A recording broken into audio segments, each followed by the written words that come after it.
Rainbow Six Siege Big Rip will not be available to play on the Steam Deck. So it definitely sounds like it's going to be limited, and it's not going to literally be like anything and everything. Although, to your point earlier, available now on Steam Deck ports like are probably going to have to be something developers might look into doing, which I think is really intriguing. Also, it seems like, according to this article, that it is a Linux-based system, and if you really, really wanted to, I guess you could install Windows on this device, which I don't know why you would want to do that, but I guess you can. Well, speaking of Windows, I was having another thought over here with this whole side of things. Like, if you can install Windows on this, like, you could turn it into a little bit more of a robust device overall, which Linux on it, you can pretty much do whatever you need with it now, but that makes sense with Steam. All the games should be playable backwards either way, but when you install Windows on it, you can then enable like a little bit more selection of games. You can then install, because it's a computer at that point, so you could install TFT on there through the League client. You can install League on there and play League mobilely on PC, essentially, if you set your macros right, like Wild Rift style. But that was awful, actually. Right? Like, but you think about what this could do for someone else that doesn't have any access to anything else. This could be a really robust device for them. But it reminded me of something I was watching around the Xbox Series S and X. You can install Windows on there and run full like dev environments on there, and you can emulate other games through other dev kit pieces, so you can have full retro emulators for your entire retro game collection on your Xbox Series S or X because of the dev environment that Microsoft enables. So if you're looking at it from that like same perspective of like, it's kind of an open device to be able to do with what you please. Obviously it's going to take hacking and homebrewing to get there, but it may just open up a whole new world of, this could be a really cool mobile emulator, and those games are going to take a lot less CPU power, a lot less graphic intensity, and your battery life will be extended through play, and that in my mind actually seems really cool and valuable, with the potential of having built-in D-pads and things like that already on there too. Yeah, because you're not going to just like bootleg a Switch and install a bunch of emulators on it and like, you know what I mean? I think it's a really interesting point. And I'm sure as soon as these things get shipped, it'll be, a week before there's YouTube videos out there showing you how to install, whatever emulator and break these things open and get them to go and do interesting things. So price point, $400 for the lowest storage version, upwards to like $650. What do you think? Are you gonna buy one of these, or are you gonna sit it out? No, I'm not gonna buy this one. Maybe V2. That price point is good. I think that's a respectable price point for a handheld device of this sort. I would want 1080. I'm okay with 60 frames, honestly, for most of the games that I'd be playing on mobile anyways, on that small of a screen. I'm not playing anything competitive. I'm just looking to dork around and play some of my own games. Yeah, maybe V2, but definitely not V1. I think I'm in the same boat. I barely have enough time to play my Switch. And even I've found now that on some traveling recently, it's like I'm feeling less and less inclined to even bring my Switch with me. Maybe I just don't have a game that I'm like in love with on the Switch right now, but I am also going to be sitting this one out just because I'm not a super early adopter on game consoles and things.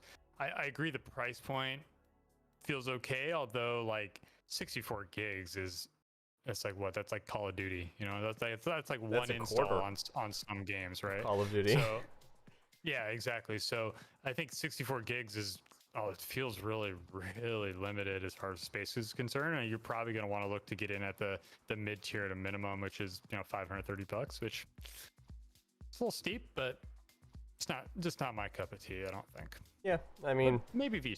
If I had the extra pocket change to throw around for that kind of thing, I probably would, just because those things kind of, it's fun to play with them and find out what's wrong with it, provide some feedback, that kind of stuff. But yeah, it's definitely not something that I would have the time to use other than just like a once or twice, like, oh yeah, haha, I got it kind of thing. So it just doesn't make sense for me either. Just want to take a picture of it and put it on Twitter and virtue signal to all my industry friends. That's all all. right. That's all Twitter's for these days, is virtue signaling and arguing with people. Yes. All right. So let's change gears. Let's change topics a little bit. Have you heard that? I want to talk a little bit about WoW, because you brought up WoW earlier, and I think it's kind of interesting that you did, because I'm not sure if you've seen, but Mr. Poster Boy of WoW himself, Asmongold, the king of WoW Twitch, he's been playing a different game recently. I think it's been ruffling some feathers. He's been jumping into the old Final Fantasy 14, which some legends said this day would never come, and it's happened, and it's here. Have you seen Asmo's one of his most recent videos talking about like the leaked Blizzard, that stuff? Yeah, the 4chan post, yes, where basically the guy, the alleged insider, was talking about how players of WoW are just looked at as customers and dollar signs, and it's all about the grind, and it's just really become like not a very great environment on the inside of Blizzard from the perspective of like why they're making games, which I think all of us have seen just if you've played WoW in the last few expansions. But yes, I did see the leak. I didn't necessarily see his commentary on it though. So the leak commentary from Asmo was quite good, and you mentioned him playing Final Fantasy 14. I don't know if it was real or not, but he goes and he's like, how big of a impact have I actually had on this whole thing? Like, how big of an impact have I? And he looks at the numbers and he's just fucking floored. He's just like Twitch numbers, or what numbers? How many people went and played Final Fantasy 14? Oh. After he went and played Final Fantasy 14, just like, oh no. And the entire leaked document around all of the conditions at Blizzard and the way that they look at Asmo and the community around him, and there is a disconnect between the people making the product and the people playing the product, is what it really comes down to. And he's become the voice in a lot of ways for that disconnect, and that's made him a villain in some people's eyes for even doing that. But it was only natural for him to leave WoW eventually, with the decline that it's been in for the past decade at least. He was going to need to transition just to keep up a fan base big enough to keep up the energy that he's had for the past few years. And I think it's important to point out that like he hasn't quit WoW. Like he's not. Yeah. He's repeatedly said in recent days, like, I haven't quit. Like, he plays different games every so often. Like there's also like other MMOs like New World and Ashes of Creation, and there's like he's dabbling, right? But the fact that he actually jumped into the world of cat girls and anime powers, right? Because like that's one of his biggest complaints is the fur people, right? Because Final Fantasy has this really weird like cat people thing, right? Cat girls, right? And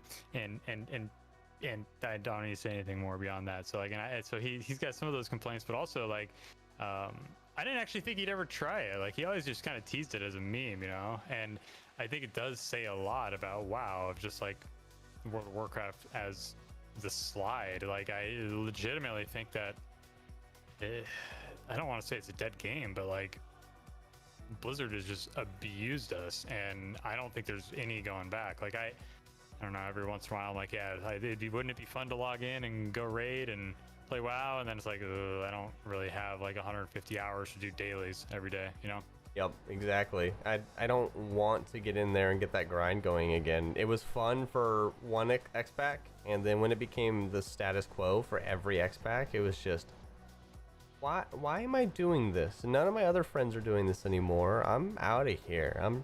There's no need. And sadly, they re-released a couple like good games that are still of the OG days of WoW, and that's the only thing that they can do to keep people around, it feels like right now, because everyone's just looking at something else, needing that next better game, and they haven't made better. I've always given Activision shit for making copy-paste Call of Duties, and this is even worse in some regards, because they've made it even more grindy and even more intimidating as far as the amount of time and energy, let alone money, that it takes to play the game. because you still have to sub every month. Yeah, and the content is not hard. Like, I don't think there's anybody coming out here saying like the current WoW content is hard. Now, like if you're talking end game raid, like sure, the raid bosses are hard and there's mechanics and whatever, right? But like the actual act of playing an end game and doing dailies, and it's just monotonous grind that's designed to get you to just log in and sink time, right? Yep. And it's just very sad. And it's like, you know, I think the biggest lesson I wish Blizzard would learn is like to stop inventing systems and then discarding them immediately after expansions, right? Because there's just WoW is just littered with systems and old, you know, things that they just, you know, it was around for Warlords of Draenor. The Garrison's a great example, right? There's this Garrison system, and then it's just, you know, whatever. We've moved on with our lives. We're never going to go back there. So. And I think that's something Final Fantasy has done really well at, is actually like building on top of their systems and not discarding them, but also like keeping the player experience front and center and not treating their players like, you know, hamsters in a hamster wheel. So yeah, it definitely feels like they're there to create a fun world for the user instead of just flat monetization. And I've been to enough amusement parks, theme parks, and fairs over my life to understand the difference between the three of those. And the one that does it the best is the one that doesn't even feel like they're taking money out of your pockets. And WoW, it feels like they're more like a casino at this point, going, hey, throw some money on the blackjack table, please, because we need more of your money to build bigger casinos, because we don't have enough of it yet. Whereas the feeling that I get from old WoW and what is now looking enticing about games like Final Fantasy is that it looks a little bit more like a Universal and Disneyland experience, of where you're going in there and like, I want this, I need this, and I'm going to love this. And there's nothing about WoW that I get that feeling with anymore. yeah, one of the things that's nice about Final Fantasy 14, if anyone's considered jumping in, is that you can get to level cap relatively quickly, right? It'll take you, I don't know, I think it's like 20 hours or something. It's reasonable to get there, to play through the story and whatever.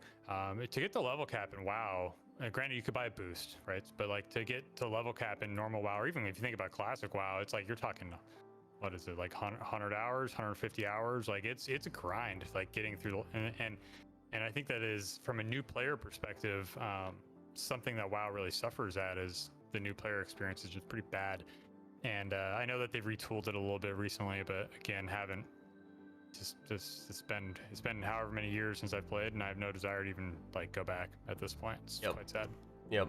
I mean, I feel like I kicked an addiction to a certain degree, but I also feel like the drug dealer was abusing me, so needed to end that relationship anyways. Yeah. Hey, I just called Blizzard a drug dealer. Yes, you did. Speaking of kicking addictions, in 1 week I will be nicotine free for 1 year. So congratulations. Look at that. Time flies when you're having fun. That is very good news. Have you had the cravings? Have you had the desires? Oh, every day, man. No, not so much in recent days. I do like joke to myself like, oh yeah, I really like would love some nicotine right now in whatever form. But I had a pretty telling moment. I was in Vegas a couple days ago, and it was like end of the night. Went to a whiskey lounge at the MGM, grabbed an old fashioned, and took a seat at a table. And in front of me there was a box of cigarettes and an empty beer bottle, and I was like moving them out of the way, and I noticed that the cigarette pack was like half full because it had some considerable weight to it. And I just looked at it and I thought to myself, yeah, I really want one of those right now, but I don't need it. And I just left it there.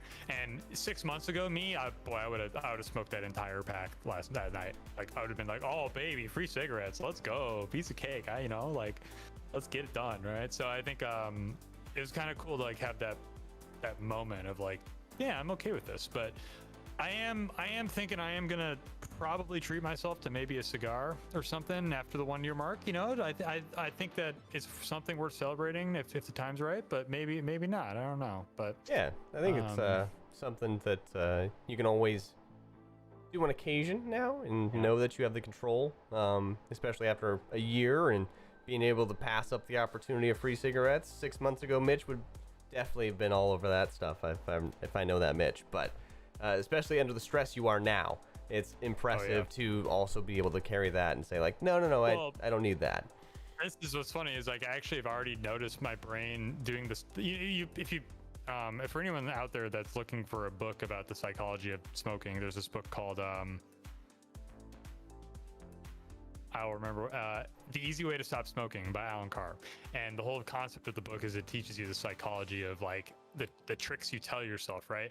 And I'm already starting to notice my brain basically preemptively justifying why I should be allowed to use nicotine during the event week that's coming up a month from now, because it's like, oh yeah, it's gonna be stressful. Like, oh, you got a year, like you're good, you can totally, yeah, it'll be fine, it'll be great. It'll be like, you just think about how stressed you're gonna be and you're gonna need this coping mechanism. And it's just like, I'm like, where is this coming from? Like, it's just so lodged down deep in there, and it's just hilarious to like hear myself telling myself these things, and it's just like, no, but it's funny. I mean, the addiction's real. It's very weird. Right there with you as the event cycles hit harder and you get closer to the damn day. I'm here to help you if you need it. Just call me wherever you are. You don't need it, Mitch. As I'm over here smoking one myself next week, trying to figure out which way is up. Yeah, that's kind of what it feels like. But I have given myself the grace to be able to say, during the times where I would have gone and enjoyed something like that, like at a festival, I will indulge during allowed periods. Outside of that, I'm being really strict with myself. And I even went through and found my old collection the other day of all of my different vapes and the mods and everything, the juices that I still had left over. And I looked at it and like, that is just so much fucking work. And I just closed it and put it away. And I didn't even want, need, or desire at all. But it's still that conversation in the back of the mind of, yeah, just one will be fine. Like if someone goes out for a smoke, I'm gonna go bum one. Like that kind of thing is where my brain's already started to rationalize. Oh, for sure. And it's like, you know, we're like, for me, it's like, it's 4 weeks out rationalizing, right? It's just like, what are you doing? But I don't know. So stay strong, brother. Stay strong, everyone out there. And if you slip up, it's not the end of the world, because it's just another opportunity to start anew. So we got about 10 minutes left here, and I think we should, I don't know, let's get off the industry news. Let's talk about Loki. Did you finish Loki? Have you seen it? I did. I wrapped it up last night. Yeah, so I don't know. What do you think? First impressions. I'll just go first. I loved Loki. I thought it was awesome. I think Loki is my like second favorite character of this Marvel generation that we've seen. Tony Stark is my favorite Marvel comic hero as Iron Man, just because he's another plain old Jane old just smart guy. Him and Bruce Wayne are my two counterparts on the Marvel and DC side, but Loki and I relate a lot. I relate with that character quite a bit in some of the regards. So watching his story go through all of this, I was like, you motherfucker, I'd be so pissed if I was fighting against myself too. Yeah, I'm really smart. So now, is it Tom Hiddleston's portrayal of Loki that makes you so drawn to it, or is it the actually like the character itself? And regardless of who's playing the character, you'd still feel this way about Loki. Well, I wasn't sure. Like the character. And I wasn't sure until we hit the multiverse. Like, fucking spoiler alerts, Crazy Town. This is going to be a lot of things. Like, I don't think we've said anything that's too revealing yet, but this is going to contain spoilers moving forward. I mean, it came out like 2 days ago, so as far as I'm concerned, yeah, this is a spoiler. This is a free speech spoiler loaded zone. So yeah, you can leave now if you don't want to get spoiled. Right. Okay. So when you see the alligator, Loki, that motherfucker is sassy, and it is not gonna take shit. And like, I will bite you if you talk to me about that shit back then. That was not my fault. Like. He jumps out of the pool. I was laughing my ass off at that point, because I was like, okay, I like Loki as Loki, and I think even just outside of Marvel lore, I like Loki in Norse mythology. Is kind of what I think I ended up finding out. So yeah, I like Loki. I loved that scene where all the Lokis were backstabbing each other and trying to one up each other, and like the alligator Loki, and they're just like, now it's my throne. No, not if I take it. And then like the main character Loki is just looking at them all, and just he has this realization of like, God, I'm a piece of shit, aren't I? Exactly. Just like, oh no, this has been me. Oh no! Oh god, I'm awful. Okay, I should change. I need to be better. Yeah, really, really, really funny. I actually think that, like, I don't know. I really love what Marvel's doing with these like spin-off TV shows and how they are world building and universe building outside of the movies. And I saw one of the commentary videos I saw, like, that was kind of recapping the finale of Loki. They basically pointed out this idea of, like, they introduced Kang the Conqueror as like the villain, but they introduced this mega massive villain at the end of a TV show, right? Which is kind of crazy because normally you'd be like waiting for a movie to like introduce this kind of a villain. So it's almost like a paradigm shift of like the storytelling, which is you almost have to watch everything now, right? You have to tune into all of it. Yeah, because this kind of ties back to WandaVision. We're in the gap right now. We're in the gap of Marvels. We have a Black Widow movie that's coming out 2 years later than it was supposed to. So remember that. This is a film that was supposed to be way before all of this big Disney Plus push. So the gap that we're in right now, what they're setting up for with WandaVision and what they allude to with the bigger picture over there, what they allude to with the bigger picture inside of Loki. I haven't seen Winter Soldier and Captain, which I heard was not as big of a piece in the Marvel Universe, from what I've gathered, but I don't know that for sure. But between those two shows, it's setting up for two like mega bosses right now. When you look at the back end of it, you're looking at, I think it's Mephisto, is the one on the back end, and you're building towards Ghost Rider, which, remember Ghost Rider with Nicolas Cage all those years ago, back when we were like fucking high school or some shit like that? That's a Marvel one. So are they gonna bring back Nick Cage to bring Ghost Rider back? Hey man, Ghost Rider had a sequel too, if you remember. They made Ghost Rider too.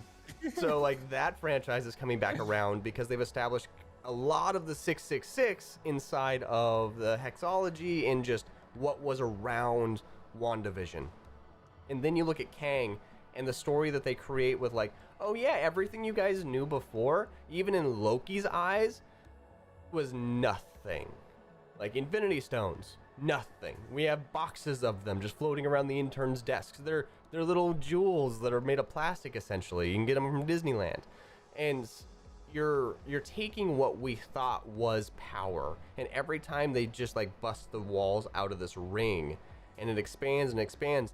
And right now it feels like they are trying to build like the stakes around a construction site, so they can define the world that is going to be. Because like you said, they're defining worlds, they're defining universes, they're defining timelines, they're defining everything, and they're taking this entirety of what is everything, boiling it down to one moment with Kang in Loki, and then saying like, you get a choice to either keep it this way or break it, and she fucking broke it. So that just says everything that we knew before that point pretty much means nothing. But at the same time,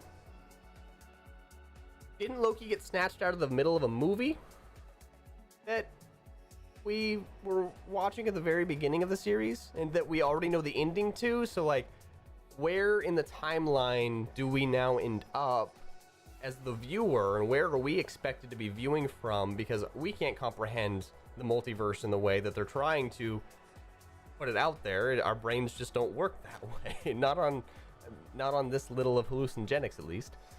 Yeah, I'm gonna need a few more drugs to figure this one out. But I think that's actually one of the potential traps here, right? Is anytime you get into time traveling and in multiple dimensions and all this kind of stuff, it's like, I think it's very easy to just like start building a house of cards that just doesn't go anywhere, right? Or like it becomes too absurd, right?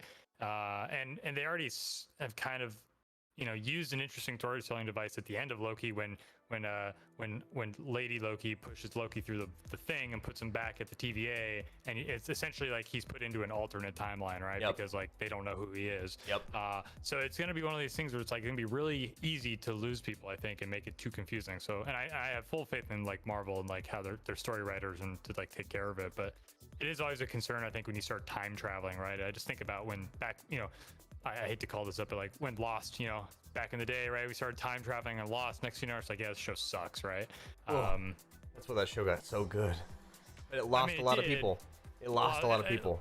Yeah, because it's just like, oh wait, what are we doing? We're time traveling, and then at the end of it, you're like, are they dead? Are they in purgatory? Are they alive? Like, Yeah, is it a dream? Like, what? Yeah, fuck You that know? show. I threw a water bottle at my TV in protest every single time that I was watching that show. It was back in the tube days, I think, still.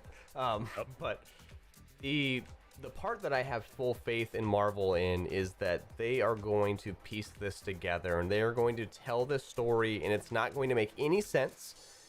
But you are getting a puzzle piece, and you're getting a puzzle piece, and you're getting a puzzle piece, and you're going to start getting these different puzzles, and eventually it's going to start to make even more sense. And one of the things that my brother's been great about, he's been researching all this stuff for a while now, he's been tying them a little bit more together for me in ways that, as not a comic book fan of Marvel from the way back days, I don't know a lot of these other pieces. It's not to say that it's defined in where they're going to go, but it at least puts some sort of context to the overarching scale. And one of my favorite Easter eggs inside of Loki was the Thanos copter. I don't know if you caught that.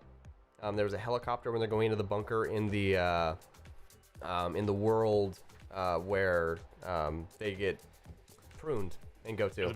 Where the big dog is? Yeah, where the big dog is. And in that world, there is a helicopter right by the hatch that says Thanos on the tail, and that's actually a throwback to the comics.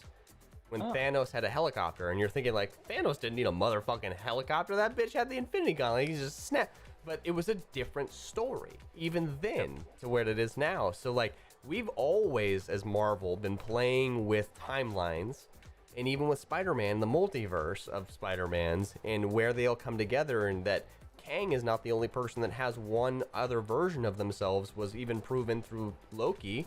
And even the director of, or the judge of the TVA now, Judge R, or whatever her name was. Yes, Rentworth or Rentswood or some shit. Yeah, Ren something. But we see her as a principal in a normal world, and that part of this is the infinite level of Marvel storytelling, that they can go any direction at any point in time and just say, oh, our audience accepts that because we've defined that that's how our universe works. Now, on the reverse side of this, Disney can't do that with Star Wars at all. Not even a little bit. There is one path, one story, one straight line for Star Wars right now, and you get to intertwine with it, where Marvel is just... Yeah, and I think it's actually amazing if you, because a while ago I started watching like the Marvel movies from front to back, or like in chronological order, or whatever you want to call it, right? Because I think it's kind of like the Fast and Furious movies, right? Like they release them all out of order, right? Yep. So you have to almost like, you get number 1, 2, 8, 7, 6, 4. It's like, so, but then now that you have them all out there, you can actually watch them in chronological order. So I started doing that. And even in these later like times, it's so amazing how the continuity is still there, and they're making references to things that happened in like Thor Ragnarok, right? Which came out like 12 years ago, and it's like the 5th movie in the timeline, but like, there's all these little details that are just so consistent through the whole universe. It's amazing. It's absolutely amazing to me how they're able to do this, like from a writing perspective. Yeah, the minor details even go all the way back to the comics, and they bring them into the films, and then they bring them from the films and turn them into something totally real. Like there's entire characters that have developed that way as someone in passing, and then like, oh, wait, he's in passing in every why does he have his own show now? When did that happen? Like, oh my god, it's been so subtle, going all the way back to that point about WoW versus Final Fantasy or some of the other better MMOs and theme parks. Like, it's been so subtle, this complexity, that if you really appreciate it and you notice it and you want to watch it 100 times, it's there. But if you want to watch it once and try and figure out what's going on, it still is there as well. It's the most beautiful balance of approachability yet complexity and mastery that I've ever seen in storytelling at this scale. Video games are the only other thing that come close in comparison, and it's normally not with this much brevity to the actual story. You mean depth? Yeah, that one. Gotcha.